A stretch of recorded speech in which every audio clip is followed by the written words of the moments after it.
Assalamualaikum warahmatullahi wabarakatuh. Selamat pagi teman-teman semua. Hari ini kita akan belajar tentang pemeriksaan kehamilan. Mohon disiapkan SOP-nya. Kita mulai ya. Yang pertama kita akan melakukan persiapan alat. Alat yang dibutuhkan yang pertama yaitu tensimeter, kemudian stetoskop,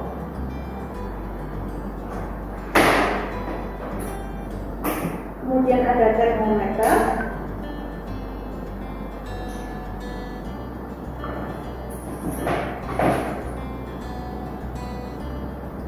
kemudian berikutnya ada timbangan berat badan.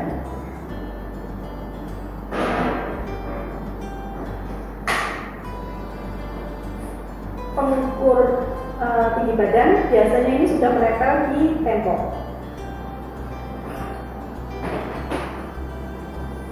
Kemudian ada pengukur lingkar lengan atas. Jadi mohon diperhatikan, ini ada dua sisi. Yang pertama sisi untuk ibu yang ada gambarnya itu. Kemudian sisi yang kedua ada yang untuk pengukur lingkar lengan bayi. Nah, ini ada gambarnya bayi. Ya, nanti mohon diperhatikan. Kemudian medline. Ini materialnya digunakan. Lalu ada funendoskop, bentuknya seperti ini, funendoskop.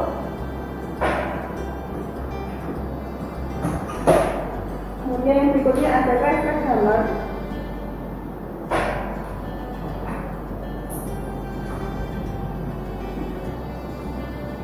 Lalu yang berikutnya ada selfimetri, atau bisa juga disebut dengan jangka panggul.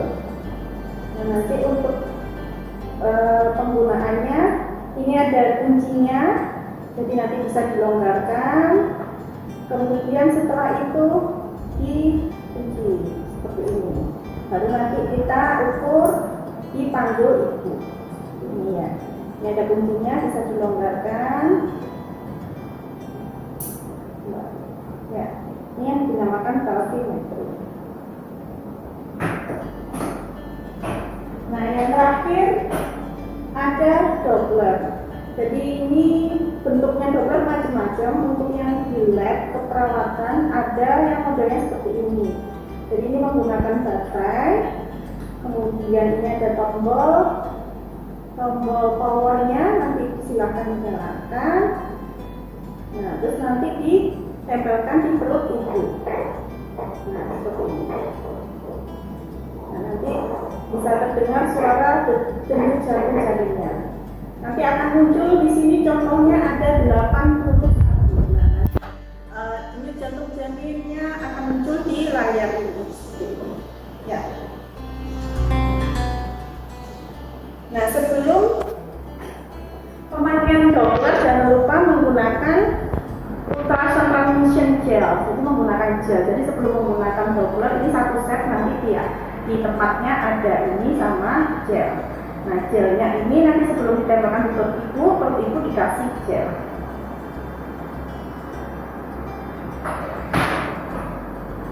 Cukup untuk persiapan alat. Selanjutnya kita ke persiapan pasien dan lingkungan. Yang pertama kita jelaskan prosedur kepada ibu. Selamat pagi ibu, dengan saya perawat Ayu. Saya nanti akan membantu memeriksa kehamilannya ibu. Jadi nanti kita akan melakukan pemeriksaan mulai dari kepala sampai kaki, dan nanti akan yang lebih spesifik di bagian perutnya. Seperti itu. Lalu yang kedua kita anjurkan ibu berbaring. Ibu, apakah ibu bersedia? Kalau ibu bersedia, silakan berbaring ya ibu. Itu. Kemudian kita jaga privasinya, misalkan ada tirai, ditutup tirainya, lalu cuci tangan. Cuci tangan menggunakan langkah. Sebelum pasien berbaring kita lakukan ketika pasien datang sebelum ke duduk di kursi.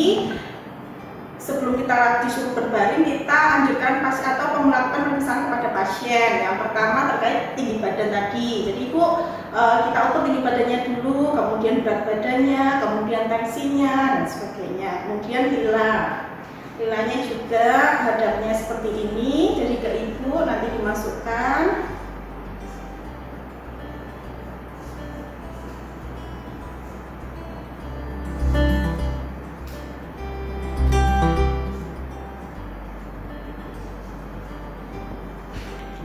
Ya, untuk pengukuran lingkar lengan, jadi ini ditarik garis, kemudian tengahnya di sini. Jadi pengukurannya ada di tengah ini antara siku dengan sini. Nah, garis tengahnya diambil garis tengah, terus ini diukur nilainya seperti itu.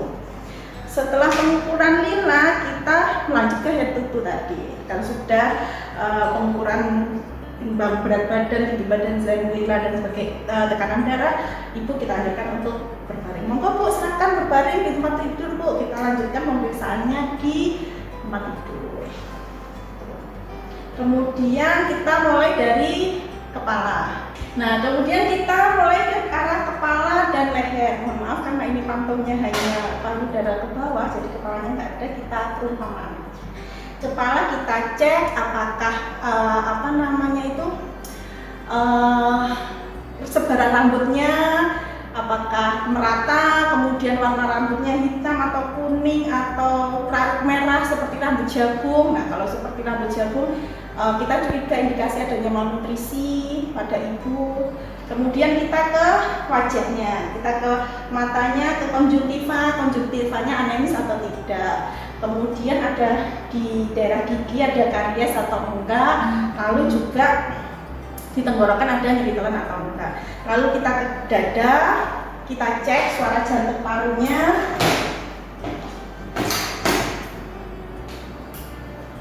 Ibu permisi ya ibu, jangan lupa selalu minta izin apabila akan membuka selimut atau membuka baju. Ibu permisi untuk bagian atasnya, saya akan memeriksa bagian atas badan ibu terlebih dahulu. Nah, kemudian kita periksa suara jantung dan paru. Suara jantungnya S1 S2-nya tunggal, tidak ada masalah, parunya juga. Kemudian kita ke payudara. Ibu, mohon maaf, saya akan memeriksa bagian payudara ibu. Misi ya bu. Kemudian kita periksa bagian payudara, inspeksi dulu, kita lihat bentuk payudara, kedua payudara, apakah simetris atau enggak, kemudian benjolan, apakah ada benjolan atau enggak, kemudian kita lihat areolanya menonjol, areolanya sudah warnanya sudah hitam, kemudian sudah menonjol, kemudian kita lihat pengeluaran ASI-nya, kita tekan. Nah, ini apakah ada pengeluaran ASI atau enggak? Kalau misalkan ada, berarti dia sudah ada produksi ASI, seperti itu.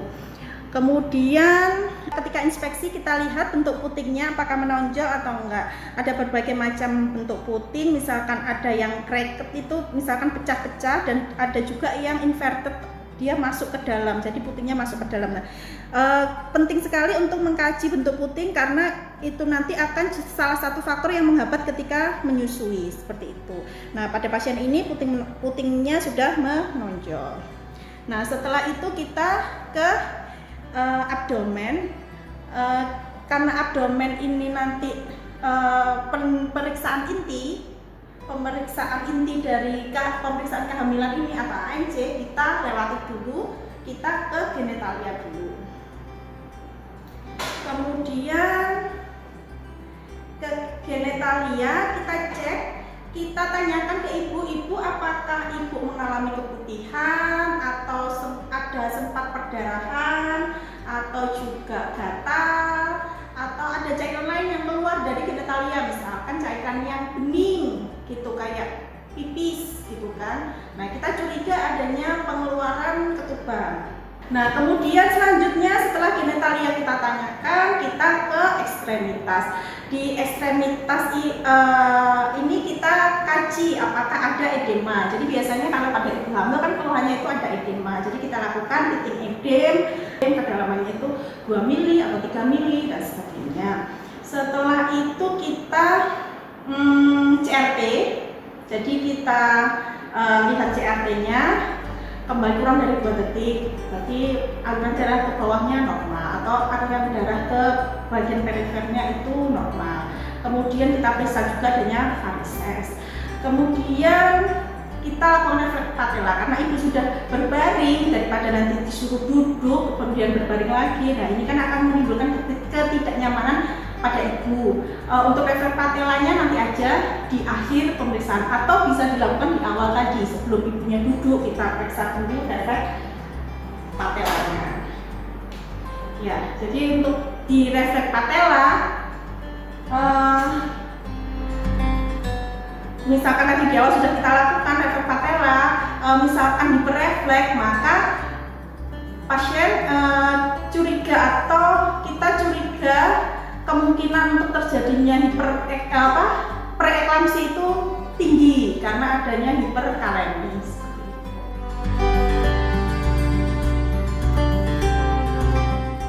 Setelah itu lanjut ke Leopold, pemeriksaan perut. Kita kembali lagi ke bagian abdomen.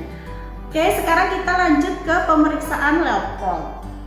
Nah, untuk Leopold pertama tujuannya yaitu menentukan bagian yang berada di fundus ini adalah bagian apa. Lalu juga yang tujuan yang kedua adalah mengukur TFU atau tinggi fundus uteri. Ya, Leopold 1 akan kita mulai. Posisikan pasien kakinya menekuk. Ibu permisi, kakinya bisa ditekuk. Ya, setelah kita tekuk, kemudian kita lakukan pemeriksaan. Kita letakkan untuk pemeriksaan menghadap ke kepala pasien. Nah, tangan kita letakkan di sini. Nah, kemudian kita susuri perut ibu dengan gerakan simultan. Saya ulangi, gerakan simultan itu seperti ini ya. Jadi bergeraknya dia memakai punggung, jadi bukan seperti ini, karena kalau seperti ini tekanannya itu kan lebih besar di sini dan dia akan merasakan sakit, nggak nyaman. Tapi kalau menggunakan ini tidak akan sakit, tapi ibu akan merasakan nyaman. Nah, seperti itu. Tak ulangi lagi ya. Kita susuri perut ibu dengan gerakan simultan, kemudian fiksasi bagian fundus uteri. Kemudian sambil kita raba bagian fundus ini apa? Oh, ini terasa lebar, empuk, lebar. Nah, kemudian kita cek bawahnya. Ini terasa keras, bulat, keras. Nah, kemungkinan di bagian fundus ini bokong, bagian bawah ini adalah kepala. Nah, kita sudah ketemu bagian fundus adalah bokong janin. Kemudian kita ke tujuan Leopold 1 yang kedua, yaitu mengukur tinggi fundus uteri. Untuk mengukur tinggi fundus uteri kita gunakan Medline. Kita ukur dari bagian simfisis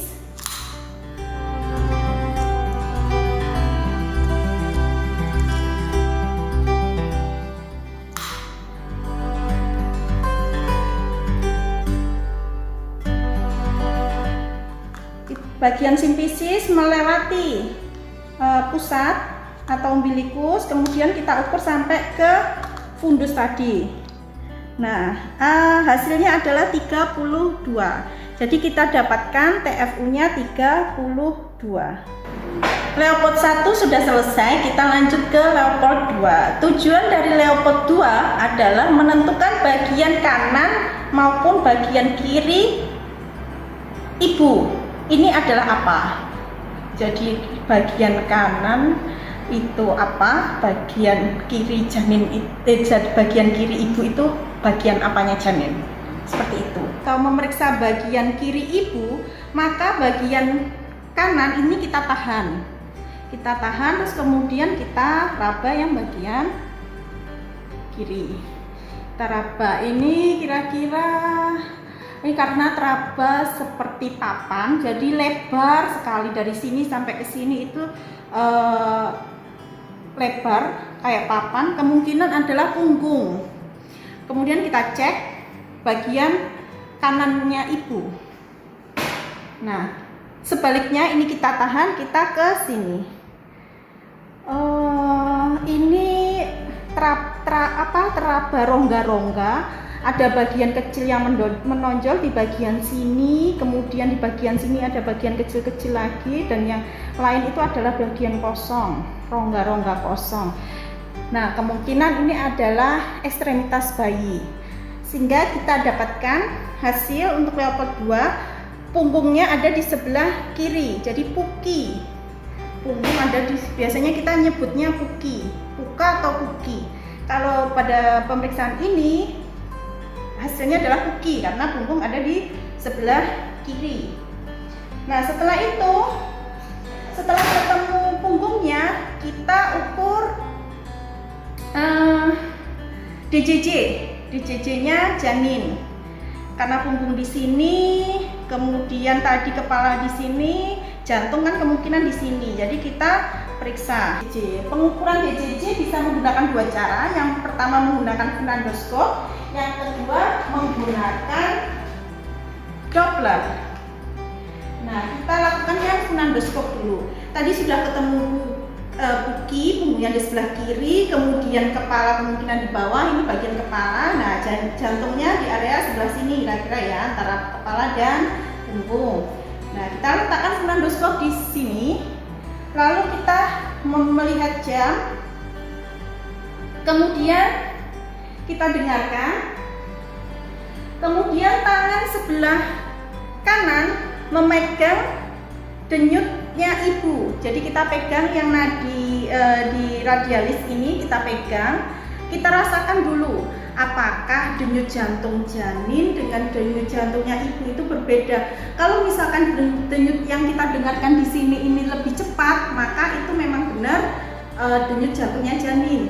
Tapi kalau misalkan yang kita dengarkan dengan yang kita rasakan di tangannya ibu tadi ini sama, berarti kita harus cari tempat lain, kemungkinan itu masih nadinya atau denyutnya ibu, seperti itu ya. Jadi seperti ini, kemudian kita tempelkan di telinga, kita lihat jam, tangan kanan memegang denyutnya ibu. Kalau misalkan sudah, oh ini denyutnya jantungnya janin, tangannya ke ibu bisa dilepas, jadi nggak harus dipegang terus tangannya ibu, karena nanti malah bisa rancu hasilnya, hasil penghitungannya gitu. Jadi untuk mencocokkan aja apakah ini benar denyut jantung janin. Sudah, kemudian kita hitung selama 1 menit penuh.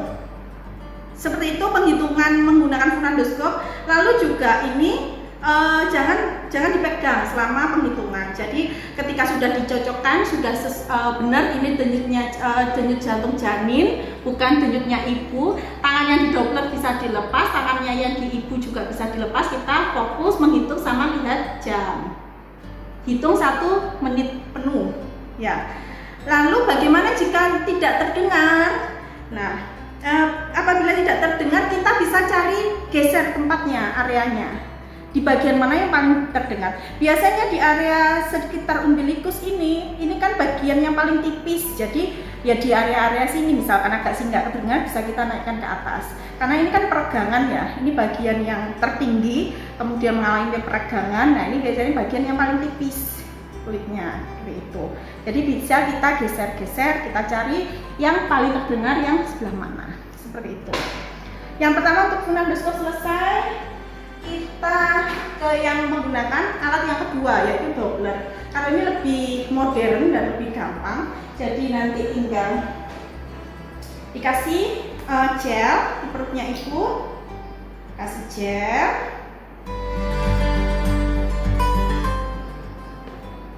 Nah kemudian ini sudah nyala ya, kemudian tinggal kita cari aja, udah. Jadi nanti akan muncul ini. Nah terus kemudian dia akan ada tanda hatinya dan terdengar suara jeduk-jeduk-jeduk. Cukup untuk Leopard 2, kita lanjut ke Leopard 3. Leopard 3 tujuannya adalah menentukan bagian terbawah janin yang tadi kepala itu sudah masuk PAP atau belum. Seperti itu. Posisinya tetap, kakinya masih tekuk, kita masih menghadap ke kepala itu. Nah, kemudian langsung kita bagian fundusnya kita pegang, terus kita raba bagian terbawah tadi. Jadi bagian terbawah tadi adalah kepala. Nah, bagian terbawah kepala, kemudian kita pegang bagian kepala yang bagian bawah antara kepala dan leher itu, daerah seperti itu kita tekan, terus kita goyangkan. Kita goyangkan perlahan, ya. Ketika kepala itu kita gerakkan dia melenting, maka kepala belum masuk ke PAP, ya, karena kan dia masih belum masuk pintu atas panggul, jadi dia masih ada ketuban banyak, jadi digerakkan dikit itu dia sudah begitu, ya. Oke. Kalau ini kita anggap kepala sudah masuk ke PAP, jadi kita gerakkan tadi sudah seret. Jadi dari kepala gini ya, ini misalkan PAP masuk sedikit mau banyak tuh, terus kita gerakkan ini kan susah. Nah, beratnya seperti itu. Nah, ini sudah masuk PAP, kita lanjut ke Leopard 4.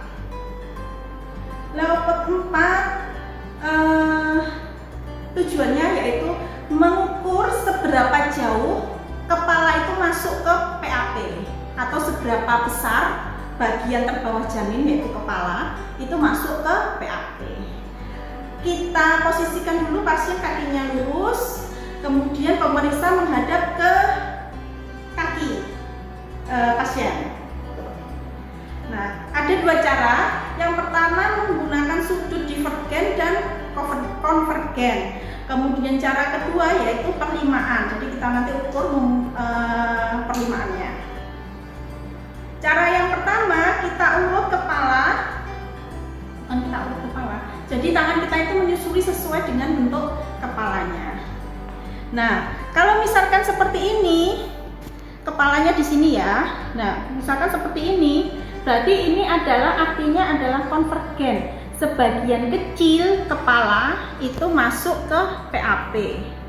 Ya, seperti ini adalah konvergen. Kemudian kalau misalkan hasilnya seperti ini, nah stop. Nah, kepalanya sudah di sini nih. Contohnya misalkan ini kepala ya. Kok kita raba sudah keras, tangan kita nggak bertemu ini, ujung-ujungnya ini nggak bertemu. Artinya adalah divergen. Sebagian besar kepala sudah masuk ke PAP. Seperti itu. Ya. Cukup. Kemudian cara kedua adalah perlimaan. Ya, perlimaan kita lihat kepala tadi. Ya. Kita lihat kepala antara bagian terbawah kepala tadi di mana? Nah, di sini. Kita ukur perlimaan, kita tempelkan. Nah, yang teraba kepala ini ada 3. Berarti bagian yang belum masuk adalah 3/5. Seperti itu. Untuk penulisannya itu yang kita tulis itu adalah yang teraba.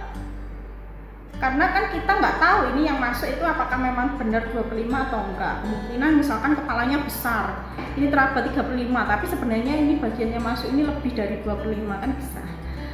Untuk pengukur penulisannya yang teraba. Paham? Saya ulangi nanti ya. Untuk yang ke cara kedua. Jadi kita raba bagian kepala bagian bawah. Jadi tengkuk, kalau misalkan nggak ada tengkuk ya, misalkan nggak jelas gitu ya, kita raba-raba setelah kepala bulat ini keras, kok tiba-tiba ada rongga. Nah ya kemudian bagian terbawahnya kepala kan di situ. Nah kemudian kita tempelkan. Misalkan ditempelkan 5 langsung, yang teraba kepala ini ada 4, berarti yang masuk yang belum masuk bagiannya itu 4/5 yang teraba, seperti itu. Sudah untuk leopard 4, pemeriksaan leopard 1 sampai 4 sudah selesai. Kita lanjutkan pemeriksaan selanjutnya, yaitu lingkar perut.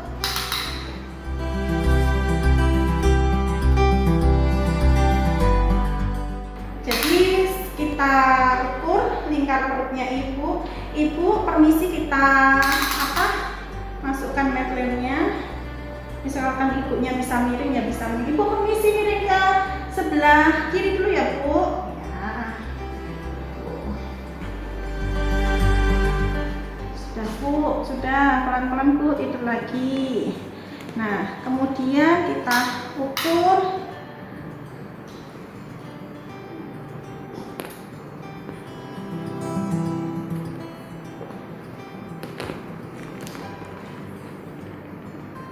melewati umbilikus ya. Jadi di pusatnya itu di umbilikus. Nah kita ukur lingkar perutnya ibu ada 90 ya. Nah nih di nolnya ini 90 ya. Nah, normalnya untuk lingkar perut adalah 90 sampai 102. Misalkan lebih dari 102 kita curiga misalkan adanya polihidranion, gemeli bayi kembar. Nah itu juga bisa menyebabkan lingkar perutnya lebih dari 102.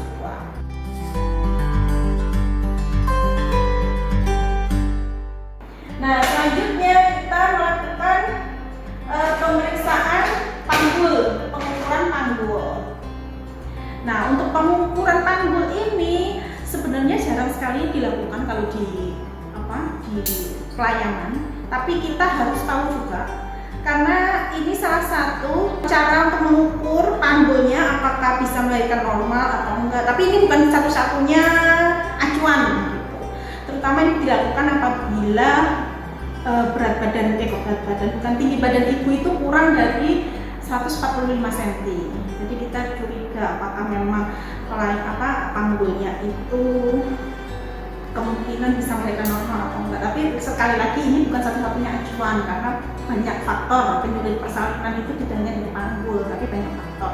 Dan biasanya selain ini kan juga dilihat dari bentuk anatomisnya. Walaupun tinggi tapi anatomis panggulnya misalkan bentuknya android, banyak bentuk panggul kan.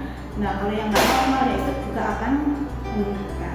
Nah yang pertama ada 3 item yang kita ukur ketika pengukuran panggul. Yang pertama adalah DS dulu.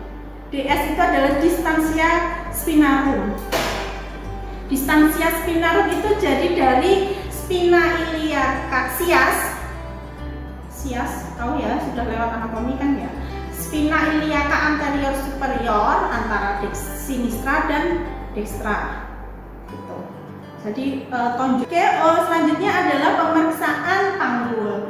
Pemeriksaan panggul ini ada 3, distansia spinarum, distansia cristarum, sama body lock. Alat yang digunakan adalah jangka panggul. Kita lakukan pengukuran yang pertama dulu, yaitu distansia spinarum. Distansia spinarum itu adalah pengukuran mulai dari spina iliaca anterior superior sinistra dengan spina iliaca anterior superior dextra. Sias, jadi disebutnya sias. Biasanya di sini ada tonjolan itu, tonjolan yang di depan itu. Nah ini adalah siasnya sinistra sama dextra. Kita lakukan pengukuran.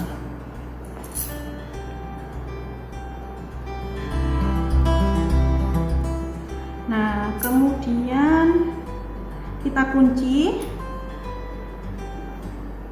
kemudian kita ukur, kita lihat Jadi jarak antara ini sama ini kan 5. Nah, jadi antara loop ini 1 cm itu yang ini. Kalau yang garis yang kecil ini setengah. Seperti itu ya. Jadi ini kan jarak antara ini bukan 10 tapi 5. Kalau misalkan ini 16 berarti di jarak yang panjang ini. Garis yang panjang ini. Garis yang panjang.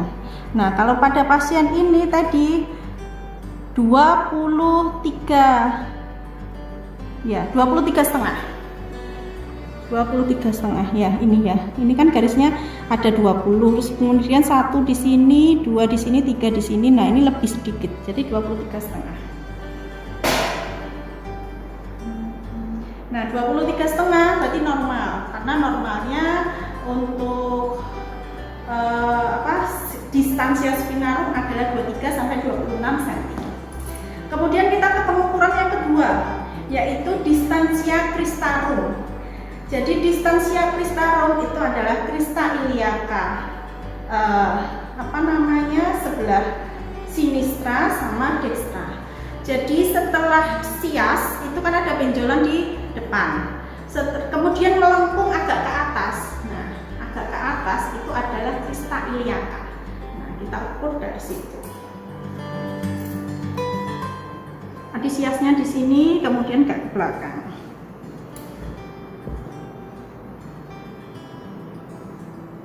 Nah, ini kemudian kita kunci.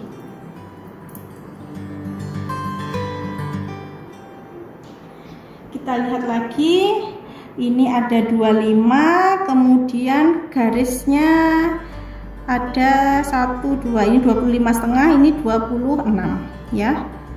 Kelihatan atau enggak? Nah, ini ada 25, ada garisnya 2. Nah, 2 garis ini berarti 1 cm, berarti 26. Kalau yang depan ini masih 25,5 ya.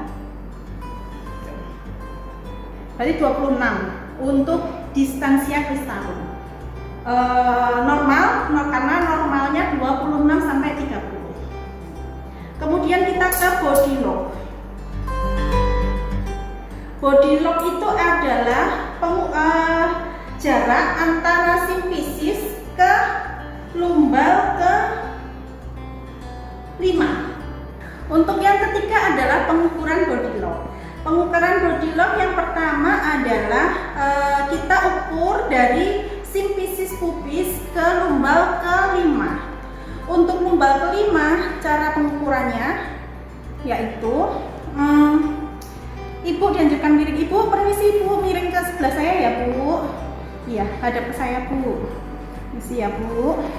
Kita tarik garis sejajar umbilikus. Jadi dari umbilikus kita tarik garis sejajar ke belakang.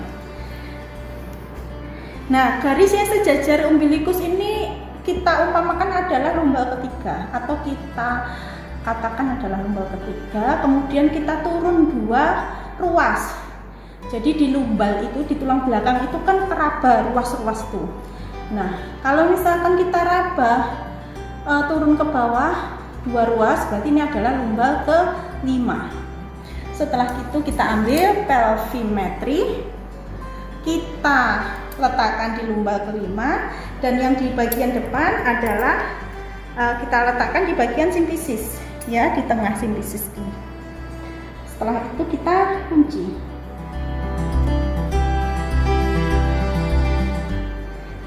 Kita kunci, kita lihat 15, 16, 17, 18, 18 setengah.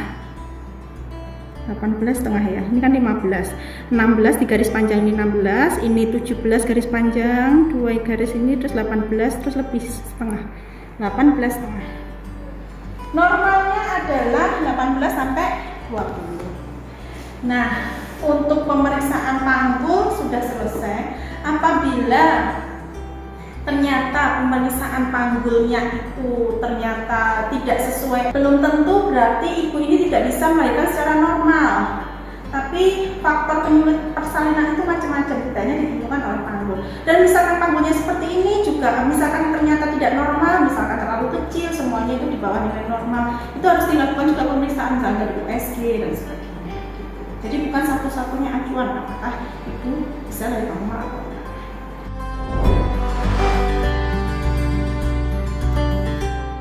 Dengan selesai pemeriksaan pelvimetri, maka pemeriksaan kehamilan sudah selesai. Kita sampaikan hasil pemeriksaan. Jadi kita sampaikan hasil pemeriksaan itu mulai dari awal pemeriksaan. Tapi nggak usah disebutkan semuanya secara rinci. Jadi langsung inti-intinya aja. Ibu permisi, pemeriksaannya sudah selesai. Saya rapkan dulu bajunya. Ya. Jadi ibu dari pemeriksaan kepala, kemudian paru-paru, jantung tadi nggak ada masalah ibu. Terus kemudian payudaranya tadi sudah ada bendungan ASI, jadi payudaranya sudah penuh, sudah siap untuk menyusui. Ketika dipencet tadi juga sudah ada pengeluaran ASI sedikit. Areolanya putihnya juga menonjol, jadi ini sudah siap untuk menyusui. Kemudian dari pemeriksaan perut ibu, ini bagian kepala itu sudah ada di bawah. Kemudian bagian kepala sudah ada di bawah, bagian atasnya bokong, bagian punggungnya itu ada di sebelah kiri, seperti itu. Kemudian ada di sebelah kiri tadi DJJ-nya tadi 126 ibu. Jadi normal, karena kan normalnya 120 sampai 160 itu. Kemudian tadi saya sudah melihat apakah kepalanya itu sudah masuk pintu atau jalan lahirnya atau belum. Nah ternyata sudah masuk, tapi itu masuknya baru sedikit ibu. Jadi baru sedikit. Jadi kita jelaskan ke ibu yang kira-kira yang memang bisa dimengerti, bahasa-bahasa yang dimengerti. Kalau kita menggunakan bahasa seperti TFU-nya ini bu, terus PUKI, terus masuk PAP, nah itu pasti ibunya nggak paham. Jadi kita jelaskan yang bahasa-bahasa. Bagian kepalanya sudah di bawah, sudah masuk jalan lahir. Lalu ini ibu sudah usia kehamilannya sudah sesuai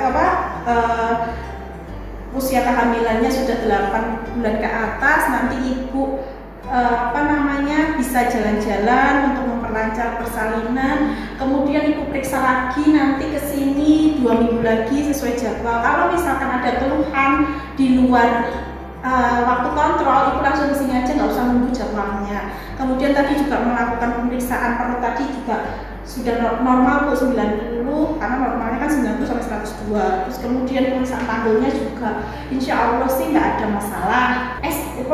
Penyulit persalinan itu tidak hanya dari panggul aja bu, tapi misalkan nanti ternyata tensinya tinggi dan sebagainya itu bisa juga. Jadi makanya ibu nanti terus kontrol ke sini. Kalau misalnya merasa pusing dan sebagainya nggak usah tunggu waktu kontrol, tapi langsung ke sini seperti itu ya. Sudah ibu ada yang ditanyakan? Saya bisa lahir normal nggak mbak? Biasanya seperti itu ya masing-masing. Saya bisa lahir normal atau enggak mbak? Kalau dari kondisi saat ini bisa bu, tapi kita nggak tahu nanti kondisi kedepannya, kita pantau terus. Makanya nanti rajin kontrol, kita cek tensinya, terus kemudian misalkan nanti terjadi ada cairan merebes ketuban ya segera di sini. Karena kita kalau untuk kondisi saat ini bisa mereka normal, tapi kita tidak menutup kemungkinan nanti kalau ada kondisi-kondisi yang darurat seperti itu. Sudah ibu, terima kasih banyak atas perhatiannya. Terima kasih, waktunya semoga sehat selalu, untuk bisa lancar-lancar sampai nanti persalinan. Sudah ya bu, saya akhiri. Wassalamualaikum warahmatullahi wabarakatuh. Nah seperti itu tadi teman-teman untuk pemeriksaan kehamilan. Jadi nanti bisa dipelajari lagi di rumah. Kemudian apabila ada, bisa juga melihat contoh video yang lain yang banyak beredar di YouTube. Tetapi untuk video ini berdasarkan dengan SOP yang telah kita pakai, berdasarkan SOP yang kita pakai seperti itu. Jadi nanti kalau ada pertanyaan silahkan nanti ditanyakan ke dosen atau fasilnya masing-masing. Oke, tetap semangat. Baik teman-teman, itu tadi praktikum pemeriksaan kehamilan. Terima kasih atas perhatiannya. Terima kasih banyak. Semoga tetap sehat dan tetap semangat. Wassalamualaikum warahmatullahi wabarakatuh.